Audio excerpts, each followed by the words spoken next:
On July 23rd, 2007, news of an unspeakable tragedy would spread across Cheshire, Connecticut. It all began with a simple trip to the grocery store and would lead to 3 innocent victims found dead in their home and 1 severely injured. This is the tragic story of the Petit family murders.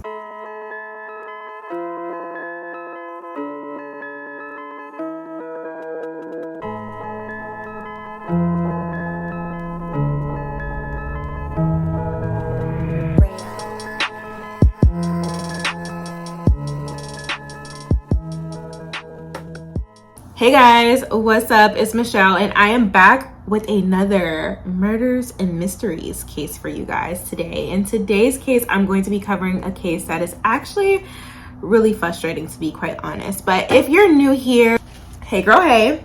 What's up? On this channel, we cover murders, mysteries, conspiracies, and true crime stories. So if that's something that interests you, be sure to go ahead and click that subscribe button so you will not miss any of these future uploads or podcasts. If you are listening on my podcast, you can also subscribe, and I have the links down below if you would like to subscribe to the podcast, if you would like to listen to the audio version. So today's case is going to be a case that actually really frustrates me because I feel like the police really let this family down, and there was a lot more that the police could have done for this family, and I feel like they were failed, to be quite honest. So I'm not going to ramble too much today, but before I get into this case, just want to let you guys know I am sipping on a little bit of an alcoholic beverage. This is Stella Rosa. My husband actually got this for me. I've never tried the blueberry one, so this was like my first time trying it.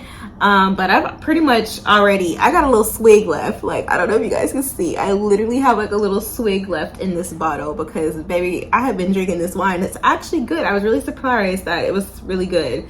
Did not expect it to taste good. I don't know, I'm just not a big fan of blueberries, so I didn't expect it to really taste good, but it was actually really good. So if you see me sipping, that's what I'm sipping on. Go ahead, girl. I'm gonna go ahead and give you time to go get your little wine so we can go ahead and get into this true crime. All right, let's get into it. Cheshire, Connecticut was a really small town feel. It was like the perfect city if you were trying to raise a family or looking to raise a family. It was very small. Everyone was pretty friendly. And they were not a town that were known for like any type of heinous crimes that would take place in this town. To this day, the city has also stated that it felt like this was like the city's 9/11 because they never had experienced anything like this before, and it seems like nothing was the same after this case. So William, also known as Bill, he met his wife Jennifer in 1985, and she was a pediatric nurse at the time, and Bill was actually a third-year medical student. And when he had met Jennifer, he was trying to, you know, show off and everything like that, and show her how to, you know, take blood pressure and things like that. And she was like, "Little Bill, I know how to do this." Like, she was, you know, kind of laughing it off, and she kind of politely told him and showed him how to actually correctly take blood pressure because he was actually showing her an incorrect way. But Bill found Jennifer absolutely beautiful, and he really liked her the first day that he laid eyes on her. So it would be like maybe a year or so later that the couple would actually get married, and they would go on to have a family. They had 2 beautiful daughters, one named Haley and one named Michaela. And Haley was just such a sweetheart. She was a very smart student, straight A student, and she was so giving and so loving. Haley went on to actually create a walk every single year for her mother because her mother actually was diagnosed with multiple sclerosis. And Haley was really terrified that, you know, her mother would die. So she went around looking for ways that she could actually bring awareness to her mother's illness and just to find cures for the illness that her mother had. So she would plan these walks every single year in her city, and she would call up friends and family members and asking them to pretty much, you know, donate to the cause and sponsor to the cause. And she went on to raise over $55,000 for her walk. She also named her walk Haley's Hope. Haley was just a phenomenal girl, and she actually had plans to attend Dartmouth in the fall because she had recently graduated from high school, and she planned to follow in her parents' footsteps and pursue a career of medicine. Michele was also a beautiful and loving child, but she was a little bit more on the reserved side compared to her sister Haley. She was really shy and reserved, but she was also very sweet, and she loved gardening and cooking. And the sad thing is, Michele was actually preparing a dinner for her family the night before her and her family would become front page news. Josh Kurowski was adopted, and he was homeschooled as a child, and he was a very smart kid. He was actually really talented in drawing and had plans and dreams of actually becoming an architect. And I just really wish he actually used his brilliance in his brain to actually better himself and applied that towards his life, because we would not be discussing this case right now. But anywho, Josh, he was a very smart kid. He had a photographic memory, and some people would even say that he was a genius. But he also had very, very severe mental health issues, and his family did not seem to take those mental health issues seriously.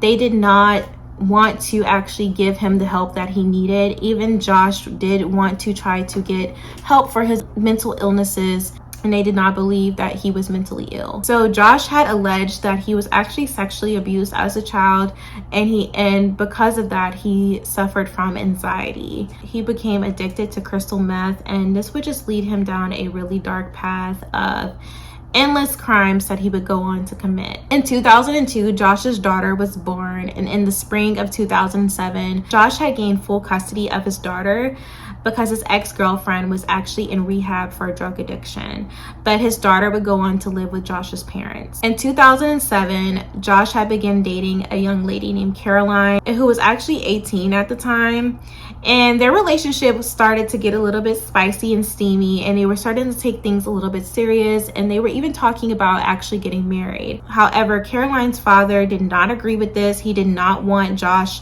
marrying his daughter because he knew that Josh had a long criminal history, and he did not want his daughter to have no part to that. So he also felt like Josh was a pedophile, and he felt like he was only attracted to Caroline because she was, you know, young, and she also looked really younger than what she was for her age. Even though Josh was very smart, he obviously did not go on to make very smart decisions, and he began committing crimes on a regular basis by breaking into people's homes. Most burglars would, you know, go in and get what they need and get out because they want to get out of Dodge and they don't want to get caught. But Josh would go in here and literally watch these people sleep and listen to them breathe. How crazy do you have to be to do that? Pretty crazy. He also has some little tools which he would keep in his little Dora the Explorer handy dandy backpack with him. You know, some night vision goggles and some latex gloves. So he came prepared and on a mission, and he would always make sure that he was wearing like dark clothes and things like that so he could blend in, you know, with the night and everything like that, because he would mostly do most of his burglaries at night. He was even bold enough to break into a state trooper's home. Like, you gotta be bold as hell to break into a state trooper's home. Like, what are you asking to get caught? And if you don't even care about breaking into somebody's home who can literally lock your behind up instantly, then you surely don't care about nobody else. He ain't got no care in the world. Now, Josh's lawyer had once stated to a judge that he is mentally ill and he is a real manipulator, and he just knew that, you know, if Josh did not get the type of help, or if he wasn't being watched or monitored, he would either commit this offense again or he won't see him again, because he'll probably be dead, to be quite honest. Because I mean, one of these people is gonna probably pull out their little mascotoo on him. Okay, anywho, Stephen Hayes' parents divorced when he was a child, and he lived with his mother and his two brothers, Matthew and Brian. According to his brother Matthew, Stevens was actually very manipulative from a very young age. He also claimed that his brother was very violent, and he would also taunt his brother brother by pressing a revolver to his head. Stevens was very controlling and had a way of passing the blame off to other people for his bad behavior, but he did not want to take responsibility for his actions. He also claimed that he suffered from psychological problems, but his family was very skeptical and did not believe him. Matthew, his brother, even claimed that he was very cunning and calculated. And in 1992, Stevens went on to have a daughter named Alicia. And Alicia and Stevens would divorce. Alicia would go on to live with her mother, and she would see her father on a weekly basis. And she described her father as being very good to her. And she said that he never displayed any type of violent or aggressive behavior towards her. So Josh and Stevens had went on to meet in 2006, and they had shared a room in a halfway house once they had both finished their prison sentences in Hartford, Connecticut. So Josh was 26, and he had been arrested for over 18 home evasions, and he had struggled with a crystal meth addiction, as I mentioned earlier. And Stevens was a recovering crack addict. He was also a very seasoned burglar who would break into people's cars in broad daylight and steal their valuables. They were both serving sentences for burglary when they were both paroled in April. And Josh had originally been charged with 12 counts of burglary and sentenced to 9 years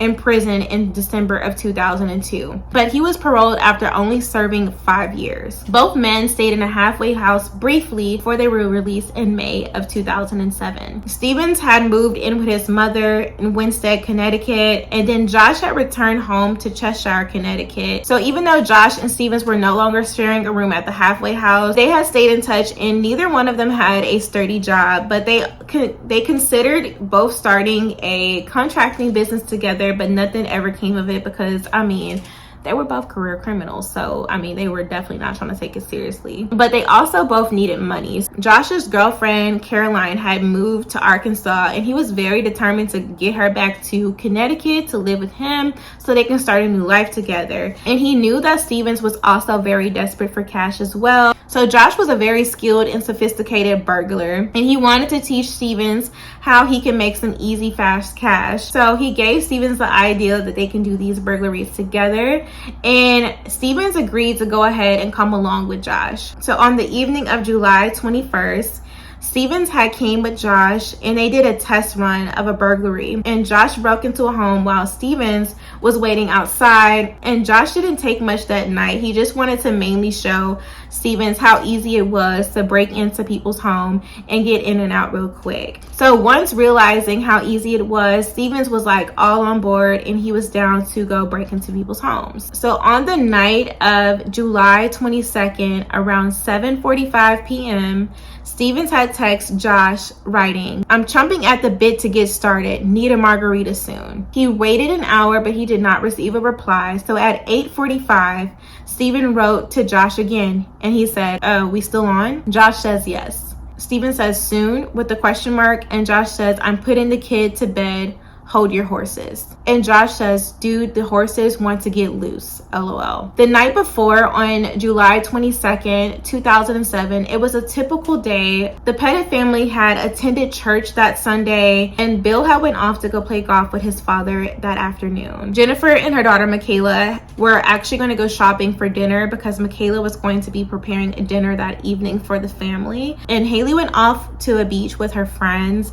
but she had plans to get back at home in time for dinner. Michaela had made a pasta dish for her family. Jennifer and her two girls actually watched TV in the living room. Bill had went asleep on the couch in the sunroom. Little did Jennifer know that her and her daughter were actually being watched and stalked when they actually went to the grocery store to pick up groceries, and these two assailants actually followed her home. At 3 a.m. on July 23rd, Stevens and Josh broke into the Petit family home, armed with a gun and a baseball bat found lying in the neighbor's yard. When they found Bill sleeping on the couch, Josh had hit him repeatedly over the head with a baseball bat that they had found, and Josh had told Bill not to panic because they only wanted money. He asked them where the safe in his house was, and Bill replied that there was actually no safe. Stevens and Josh tied Bill's wrists and his ankles together, leaving him on the couch bound and bleeding. Josh and Stevens made their way upstairs, where they found Jennifer in her bed with Michele. They tied up Jennifer's wrists and her ankles to a bedpost and put a pillowcase over her head. And then they also dragged Michele into her own bedroom and did the same to her, as well as the same to Haley in her room. Josh and Stevens had assured Jennifer and the girls that they weren't going to harm them and they were just there for money. Josh and Stevens had made their way downstairs, where they had grabbed Bill and drug him downstairs into his own basement at gunpoint. So once they were downstairs in the basement, they decided to tie and bound Bill to a pole with his ankles and his wrists. And Bill was covered with a blanket and feeling very woozy from all the blood loss, and he was drifting in and out of consciousness. Stevens and Josh had set out to ransack the house, checking anywhere and everywhere where they believed, where there was some cash at in the house. And then that's when they came across a Bank of America statement that showed that the family had over $30,000 in their account. So Josh and Stevens had actually changed plans at this point. Since they realized the family had no money inside the home, they decided that they were going to take Jennifer in the morning to the Bank of America and make her withdraw the money. Before they actually went through with this plan,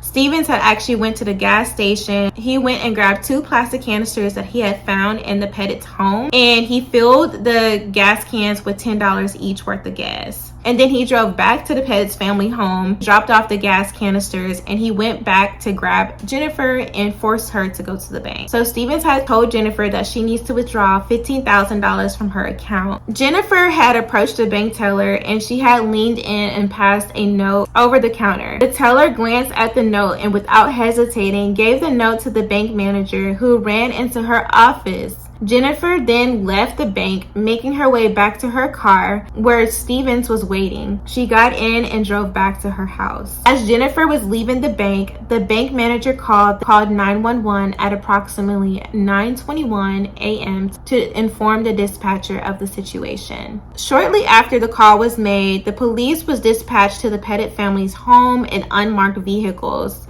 and they began to set up a perimeter around the home, and they hid behind trees that were close by the home as well.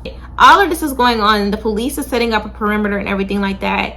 Meanwhile, inside the home, these people are being tortured and murdered. So while Stevens was out with Jennifer, Josh was actually inside the home sexually assaulting Michele. She was tied up to her bed. He began also taking very explicit pictures of her on his cell phone, and when Jennifer and Stevens had returned, he actually showed the pictures to Stevens. Josh had actually turned to Stevens and let him know that maybe he should do it as well. Stevens actually pushed down Jennifer on the floor and began sexually assaulting her. Josh left the room, and once he returned, he let Stevens know that Bill had escaped. And at this point, this is when Steven loses it, and he looks out the window and he notices that there are unmarked police cars around the home. Once he realizes that they are surrounded by police, this is when Steven decides to choke Jennifer to death. So while Jennifer is being strangled to death, Bill is running for his life, and he went over to his neighbor's house and knocked on their door, and his neighbors did not even recognize him because he was beaten so badly. And this is when Bill was actually approached by a police officer with the rifle. Bill could barely speak at this point, but he desperately tries to relay to the police that his girls were still in the house. At this point, it was just a little bit too late because Stevens and Josh had already began pouring gasoline all over Michele's, Haley's, and Jennifer's body before lighting the house on fire and attempting to drive away in the Petit family car. Okay, so this really just irritates me because I don't know why police could not just go inside the home. So as Josh and Stevens were trying to drive away in the Petit's family car, they were actually stopped by police because police had the whole entire house and that street like pretty much blocked off and set up and trapped for them. So they really could not escape anywhere, and they were detained immediately.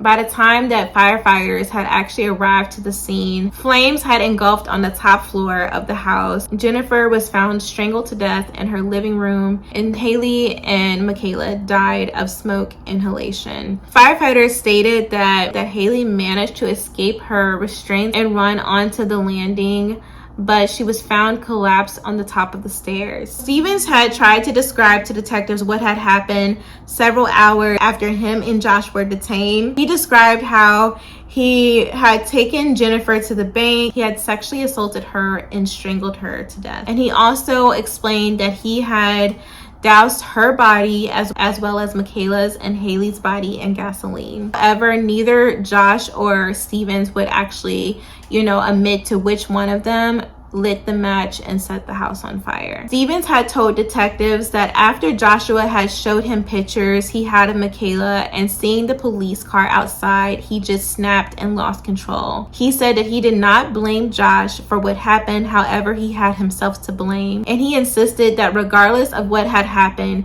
all he wanted that night was money. Josh admitted to following Jennifer and Michele to the grocery store the previous day. The reason that he had targeted Michele and her mom was because they looked wealthy and they had a nice car. He admitted to bludgeoning Bill with the baseball bat, and he also admitted to sexually assaulting Michele and taking explicit pictures of her. But he stated that when it came down to burning down the house with Jennifer and the girls inside, he told detectives that was not his idea and it was all Stevens. Stevens and Josh agreed to a plea bargain, which would give them life in prison without the possibility of parole. When the defense presented the deal to the prosecution, they did not agree that either man should have this option, and instead that they would pursue the death penalty in both cases. In Connecticut, this would mean that both men would have to go to a trial by jury. Stevens' trial began on October 18th, 2010, and Stevens' attorney told the jury that being given a life sentence would be the worst punishment for Stevens, worse than being sentenced to death, because he was already tortured every day by his actions. The jury ultimately came to the verdict that Stevens would be executed. In December of 2010, Stevens apologized to the Petit family for the pain that he had caused, and he said, "Death for me will be welcome with relief, and I hope it will bring peace and comfort to those who I have hurt so much." Now, oh, this just irritates me. Like, this really irritates me, because what you mean you hope this can bring peace? Why didn't you think of that before? What's not clicking, Steven? Why didn't you think of that before? Like, you caused this family so much pain, made them lose not one, not two, but 3 innocent people, all because you wanted some money. But you trying to say that you hope that this family find peace. Ooh. How can they find peace when you knowingly took their family and you knew what you were doing? You knew what you were doing to get money. It was going to cause this family pain, but you didn't care about that because you were too busy looking out for yourself and your own greedy desires. Like, these people are just so sick. Anywho, Josh's trial began on October 13th in 2011. During his hearing, Josh stood by what he said in his confession, that he had never planned on killing anyone that night.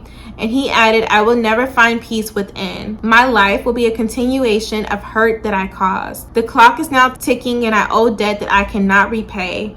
The jury came to a verdict that Josh would also be executed. However, in August of 2015, Connecticut had abolished the death penalty, meaning that the sentences of both Josh and Stevens would commute to life in prison. Stevens and Joshua are currently serving life sentences without the possibility of parole. Before I give you my thoughts, I'm going to go ahead and relay some of the facts that I have found to where police and law enforcement have really just kind of screwed up this case, okay? The chairman of the Board of Parole stated that there was no obvious red flags for Josh or Stevens and that they would commit any type of heinous crimes. They had no signs of any failed drug tests, and they were both employed and living in somewhat of a stable household. I'm gonna hold my tongue real quick.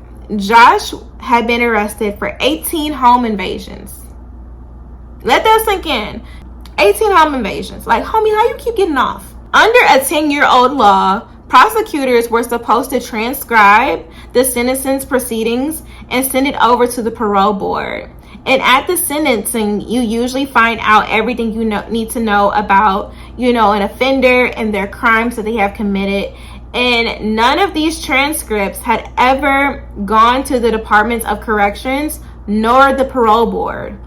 So with the information that the parole board had received on Josh made him appear to be a first-time offender, which is why he was released.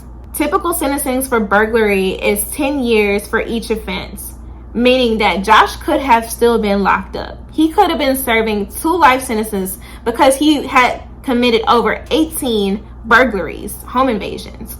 So he still could have been locked up, and this case would definitely have probably turned out quite differently. So there's the first instance where the justice system just completely failed this family. The family strongly believes that Jennifer, Haley, and Michele definitely could have been saved while they were being brutally assaulted inside of their home. But police were too busy setting up the perimeter of the home instead of actually trying to make a way to get inside the home. And when Bill had escaped the house and was laying on his neighbor's driveway, he said that he saw police standing in trees at the same time that the house had burst into flames. Other instances where the police could have definitely saved this family, in my opinion, at the time that the bank had actually called the police, officers were already dispatched, and officers were actually there on the scene for at least 30 minutes while those crimes were taking place inside of the home. Nobody went and looked inside the windows. Nobody attempted to go in and try to save them. They did nothing but set up a perimeter to catch the assailants. It feels like to me that, and also the family, that they were more concerned about catching the assailants than saving the people's lives who were inside being tortured and murdered by these criminals. Like, they were more worried about catching the bad guy than saving those lives inside of there. And that's my personal opinion. You guys can let me know how you feel. I feel like this family was definitely failed. I feel like there could have been a lot more done for this family. The police completely failed them. I feel like the only person who actually did their job that day was the bank teller by calling the police, because I'm assuming she would think that maybe the police would, follow the car or go, intersect the car or something like that, or go to the home address. But like, there's just so many different ways that this case could have ended to where it could have turned out differently. And I really feel like the justice system definitely played a part in failing this family. So, and Bill told his family that, he felt guilty and he wished that he could have did more to save the girls and his family, but he was literally bleeding to death from his head. So there was absolutely nothing he could have really did to save his family. The main thing he needed to do at that time was to save himself. But this case is just absolutely sick. I would love to know your thoughts. You guys can do so by leaving me a comment down below and just let me know, what do you think about this case? How do you feel? Do you feel like the police could have did more? Do you feel like the justice system failed them? Just let me know your thoughts down in the comment section down below if you're watching here on YouTube. And if you're not watching on YouTube and you're on my podcast, go ahead and head over to YouTube and subscribe, and leave me a comment down below on your thoughts over this case. Guys, have any cases that you would like to see me cover in the future, go ahead and drop that also in the comment section down below, and I will catch you guys in the next case.